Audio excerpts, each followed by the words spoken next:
Salamat, Eric, at ako'y naunawaan mo. Kung ako rin naman nasa lugar mo, malamang gagawin ko rin lahat ng ginawa mo. Tungkol pa yun sa nanay mo. At teka, sinabi ba ni Cindy kung nasan si Nay Matilda mo ha? Tumupad ba siya sa usapan? Yun na nga, masakit, Eric. Hindi siya tumupad sa kasunduan namin. Niloko niya lamang ako. Kaya't sa galit ko, nasaktan ko siya. Pinilit ko siyang paaminin kung nasaan sila. Ngunit hindi siya nagsabi sa akin ng totoo. At ngayon ay ako pang lumalabas na masama kay Sir Randy. Kaya nila ako'y pinadadakip sa mga tagapangalaga ng kapayapaan.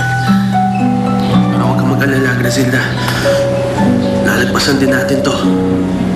At kung may alam nga si Cindy kung nasan si Nay Matilda, gagawin ko lahat para malaman kung nasan siya. Anong klaseng mga pulis kayo? Isang babae lang nakatakas? Napabayaan niyong makatakas? Ma'am, huwag niyo naman kaming husgahan. Ginawa naman namin ang lahat na magagawa namin. Pero meron po talagang hindi namin inaasang pangyayari. Kahit na! Kung nakatakas na rin lang, di sana, binaril niyo na lang. Pilar, will you calm down? Calm down! How can I calm down? Your daughter's life is at stake. Paano kung bumalik yung Grazildang yan? At mapatay na si Cindy. Finally. Ano? Anong gagawin niyo ngayon? Pinababantayan na ho namin sa lahat ng mga tauhan namin sa kwarto ni Ma'am Cindy sa ospital. Miss Piron, wala ko kayong dapat ipag-alala. Sigurado ka? Yes, ma'am. Well, I don't care about your BS. Kailangan hanapin yung Grazildang yan. Gusto ko siyang makulong. As soon as possible, ma'am.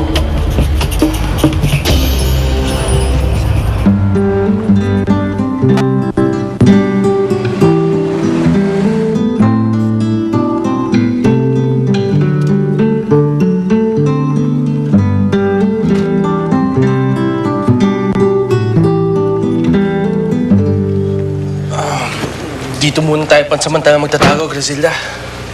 Tayo? Oo, kasama mo ako. Hindi kita iiwan. Hindi ko alam. Hindi ko alam kung paano kita pasasalamatan sa lahat ng ginagawa mo ito para sa akin, Eric. Hindi mo kailangan pasalamatan, Grazilda. Ang mahalaga, ligtas ka.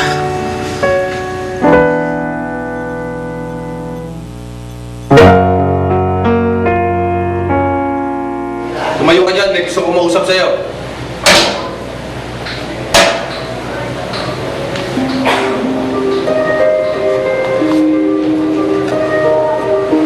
Ikaw ang lalaki ng patakas sa Grazilda. Oo, ako nga. Bakit? Sino ka? Ako ang nagdemanda sa kanya. Ako ang ama ni Cindy. Pinagtangkaan ni Grazilda ang buhay ng anak ko. Ayaw ko nang maulit yun. Kaya ako siya pinamuli. Pero pinatakas mo siya. Inosente si Grazilda. Nakita ko mismo pinagtangkaan ang buhay ng anak ko. Hindi yung magagawa ng Grazilda. She's a good person. She won't harm anybody unless she's threatened. You're so wrong to judge her. Alam mo ba kung nasaan si Grazilda ngayon? No, hindi ko alam. Pero kung alam ko, hindi ko sasabihin sa'yo.